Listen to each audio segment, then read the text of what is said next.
हो जाते हैं।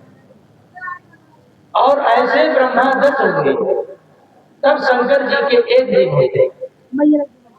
और जब शंकर जी के 10 जन्म व्यतीत होंगे, तब विष्णु जी का 1 दिन होगा। इसलिए यह काल का चक्र ऊपर पर सारे संसार में बाधित है। सारे युगों का विदाई हो गया है। कलयुग का आने का समय हुआ। ब्रह्मा जी के आदेशानुसार कलयुग धरती पर अपने स्वरूप को ले आते हैं। और जहां भी यह पग रखते थे, वहां केवल धर्म का घंटा, धर्म की बातें, धर्म की नीति गुंजायमान होती थी।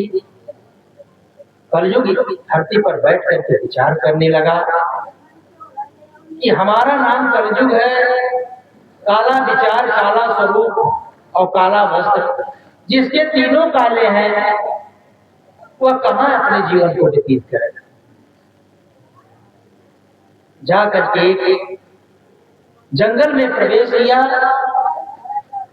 4 पैर से एक बैल खड़ा हुआ था, जिसका 3 पैर टूट चुका था, 1 पैर तोड़।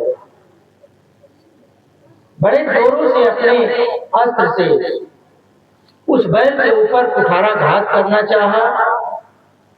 बड़े जोर से वह बैल धर्म की दुहाई दिया।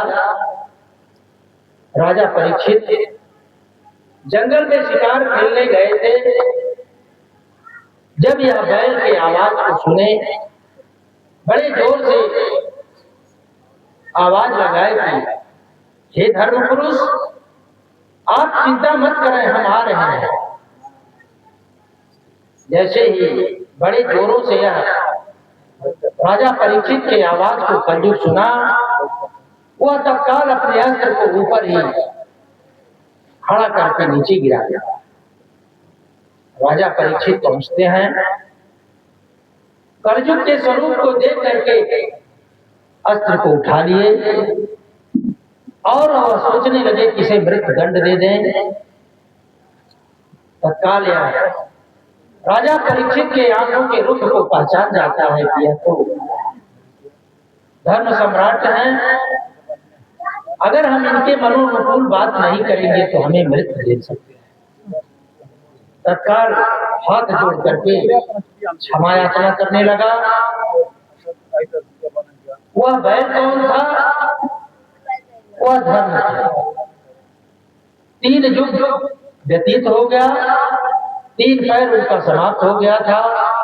1 युग कलयुग बता है, वही 1 पैर से वह खड़े थे।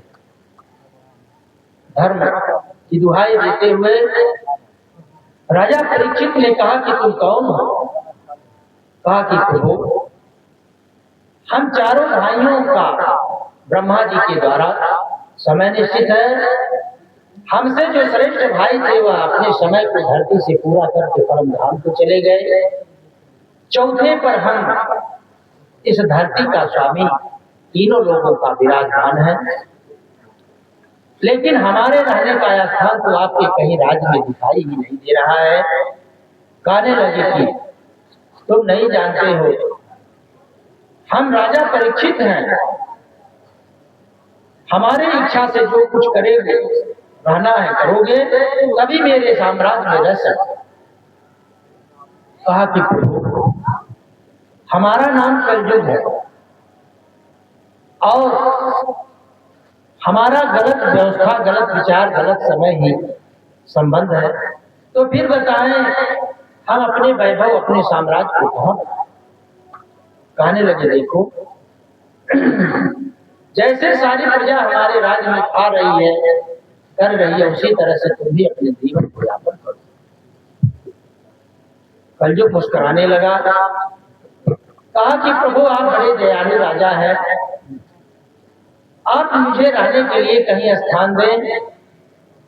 तो कहने लगे कि तुम जहां मांगो हम देने के लिए तैयार हैं। कहने लगा ठीक है। वह अपने अनुसार जुआलय, मदिरालय, वेश्यालय और कुसंगत सत्संगेन अस्पृश्य समृद्धा इस तरह से 4 गुणों को पहले मांगा। 4 गुणों में इनके पास कोई भी अवगुण नहीं था। लेकिन जब राजा परीक्षित चलने लगे तो कज्जूर बहुत चतुर था। अपने अंगुली पर वह गिनने लगा कि यह 4 गुण हमें तो उन्होंने आशीर्वाद में दे दिया, लेकिन यह तो राजा परीक्षित के पास एक भी वसन है। जब तक हम राजा को अपने बस में नहीं करेंगे, राजा पर विजय नहीं करेंगे, तब हम अपने साम्राज्य को कैसे बढ़ाएं? इसलिए राजा परीक्षित जब चलने लगे तो कलयुग ने कहा कि प्रभु, 4 बात को हमने आपकी इच्छा से पाया, एक वचन और हमारा पूरा कर दें। कहने लगे कि ठीक है। कहा हमें सोना में भी स्थान दे दें। राजा परीक्षित के अनुसार जो वर्णित व्यास जी ने इसमें रचा, कहने लगे तथास्तु, जाओ। अब जैसे ही सोने का नाम लिया, राजा परीक्षित ने कलयुग ताली पीट करके ठठा करके हंसने लगा। राजा परीक्षित घोड़े को रोक दिए, कहने लगे कि क्या बात है, 4 वचनों को तो हमने पूरा किया, लेकिन तुम्हारे ओठों पर हंसने की कहीं कांति नहीं आई। लेकिन क्या कारण है कि जब 5वां प्रश्न आशीर्वाद स्वरूप तुम्हें मिला तो तुम बड़े प्रेम से हंस रहे हो? कलयुग ने कहा कि प्रभु, हमारे मन में तो आपके प्रति कोई ऐसी भावना नहीं है। अरे हम तो यही सोच रहे थे कि इतना सुंदर यह राजा है जो हमारे मन की इच्छा के अनुसार उन्होंने वरदान दिया। राजा परीक्षित चलने लगे। जैसे ही यह आगे बढ़े, इनके मुकुट के ऊपर जा करके वह विराजमान हो गया। ऋषियों ने बताया कि यह कौन सा ऐसा मुकुट था जो राजा परीक्षित की बुद्धि भ्रष्ट हो गई। तो कहने लगे कि एक दिन राजा परीक्षित अपने पूर्वजों के राजकोष को खोल करके हीरा मोती पन्ना जवाहरात देखने लगे, और पांडवों ने मगध राज जरासंध को जीत करके उनके राज्य से मुकुट लाया, और वह मुकुट पांडवों के कोष में पड़ा था, और उसे उल्टा करके पांडवों ने रख दिया। वही मुकुट हीरे का था, वही मुकुट सोना और हीरे के द्वारा जड़ा हुआ। राजा परीक्षित ने उस मुकुट को अपने मस्तक पर धारण किया, और वही मुकुट लेकर के आए थे जंगल में शिकार करने। और वह मुकुट क्यों ऐसा हुआ? ऋषियों ने कहा कि परिश्रम का कमाया हुआ धन चीरकाल तक वह सूर्य के समान उसमें चमक रहती है, लेकिन थोड़े समय का कमाया हुआ धन वह अपने को बर्बाद ही करता है। उसके स्वरूप जो उसके भोग करने वाले नाती पोता वंश होते हैं, जैसे देवक नीचे पेड़ में लग करके पूरे पत्ते को सुखा देता है, उसी तरह से जो बिना परिश्रम का कमाया धन होता है, उसी तरह से वह चला जाता है।